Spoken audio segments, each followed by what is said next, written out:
کتونکو ټول زما د خپل خوږ بابا جان ته ماشاءالله ووایه او د نوې ژوند ول ډېره مبارکي وکړه چې نوې ژوند دی بابا جان ډېر ډېر مبارک شه.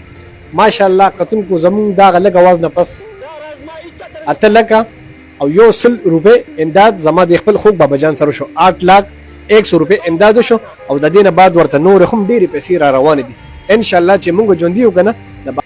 تاسو پښتنو ډېره شکر دی بابا جان ته 8 لک روپۍ میلاو شو. دی بابا جان ژوند بدل شلو او ټول پښتانه به خوشحاله شوي دي. بابا جان باندې دغه بابا جان اوړو پسې تللی او ما سره صرف یو کارت دی 10 روپۍ ورسره نشته او نه جواد جان دی ویډیو کړه او هغه ویډیو خلکو کتل او بیا له خلک امداد د سره وکړو د بابا جان سره. نو تاسو پښتنو ډېر شکر دی بابا جان ته 8 لک روپۍ میلاو شوي دي. بابا جان ټول ژوند بدل شلو. ما ته خدای ډېر عمر تاله درکړي او ټولو پښتنو خدای ډېر عمر تاله درکړي او خدای تعالی ډېر طاقت درکړي او ډېر پښتنو سره خدمت وکړي او دی بابا جان د چور ژوند بدل کړو. دی بابا جان ډېر خوشحاله شو. ټول پښتانه یقین خوشحاله شوي دی بابا جان باندې.